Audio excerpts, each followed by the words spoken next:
আসসালামু আলাইকুম। সবাই কেমন আছো? আমি আল্লাহর রহমতে তোমাদের দোয়ায় অনেক ভালো আছি। তোমাদের অনেক ভালোবাসা পাচ্ছি। আর তোমাদের ভালোবাসার জন্য তোমাদেরকে অনেক ধন্যবাদ। আমি হচ্ছে যখনই কোনো পোস্ট দিই বা কমেন্ট করি, তোমরা দেখা মাত্রই হচ্ছে আমাকে কমেন্ট করো আর এত লাইক দাও।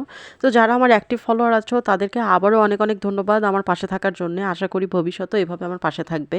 তো চলো, এখন শীতকাল চলে এসেছে। এখন শীতের সবজি খাওয়া শুরু হয়েছে, তাই না? তোমরা কে শীতের সবজি খাওয়া স্টার্ট করেছো? অনেকে তো হচ্ছে পেঁয়াজের তরকারি খায়, আলুর তরকারি খায়। আমার বাসায় যদিও টনকে টন আলু চলে, কিন্তু শীতের সবজিটা যখন শুরু হয়, শীতের সবজিটা খুব পছন্দ করে। আর নর্মালি সারাদিন আমরা ৩ জন মানুষ বাইরে থাকি, আমাদের তেমন কোনো খাওয়া দাওয়া হয় না। আমরা ২ বেলা বাসায় খাই, মানে বিশেষ করে রাতের বেলা। সেই সময়টাতেই হচ্ছে আমাদের খাওয়া দাওয়া হয়, আর সকালবেলা হচ্ছে তরকারিটা রান্না করি, সেই সময় একটু খাওয়া দাওয়া হয়।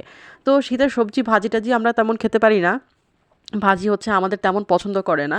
তো এইজন্য আমরা একটু মাছ-টাছ দিয়ে ঝোল করি, বা হচ্ছে মাঝে একটু মাখিয়ে কষিয়ে কষা তরকারি খাই। আবার হচ্ছে একেকজন আসলে একেক রকম পছন্দ করে আরকি। কিন্তু আমাদের বাসায় হচ্ছে এই টাইপের তরকারিটা বেশি চলে। তো চলো, আজকে শীতের সবজি এত দাম তাও হচ্ছে নিয়ে আসছি। নিয়ে এসে একটু মাখিয়ে ভালো করে বসিয়ে দিব। আর নরমাল মসলা যা লাগে, পেঁয়াজ, মরিচ, হলুদ, লবণ এগুলি দিয়ে তেল দিয়ে একটু ভালো করে মাখিয়ে পানি দিয়ে চুলায় ৫ মিনিট বসিয়ে কষিয়ে নিলেই তোমার তরকারিটা কষানো হয়ে যাবে। আর এখানে আমি হচ্ছে বরবটি আলুটাকে আগে মাখিয়ে কষিয়েছি, তারপরে হচ্ছে বেগুনটাকে দিয়ে দিব। তো দেখো, আমার কষানো হয়ে গেছে। এখন যে নিচে একটু তেল উঠছে, তখনই হচ্ছে আমি একটু পানি অ্যাড করে দিব। পানি দিয়ে এটাই কিন্তু আমার ঝোল। আমি কিন্তু আর কোনো ঝোল অ্যাড করব না। পানি দেওয়ার পর বেগুনটা দিয়ে দিলাম। বেগুনটা দিয়ে কাঁচামরিচ কুচি দিয়ে দিব। এখন রুই মাছগুলি না আমি আগেই ভেজে রেখেছিলাম। তোমরা যদি চাও যে না ভেজে খাবে, তাহলে তোমরা প্রথমেই মাছটাকে মাখিয়ে কষিয়ে নিতে পারো। আবার তোমরা যদি মনে করে যে না, মাছটাকে পরেই দিবে, তাহলে তোমরা আলাদা ভেজেও খেতে পারো।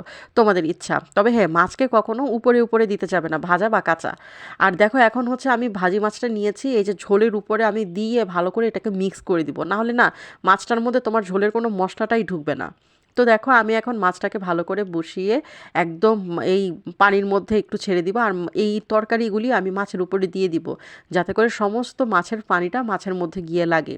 আর হচ্ছে মাছের মধ্যেও একটু মশলাটা যায়, আর মাছের মশলাটাও যাতে সারা তরকারিটাতে ছড়িয়ে যায়। তো দেখো, এটা হচ্ছে আমার ফাইনাল লুক। খেতে কিন্তু খুব মজা হয়েছিল জানো। আমি কিন্তু একদম ভিজা রেখেছি, মানে অল্প একটু ঝোল ছিল।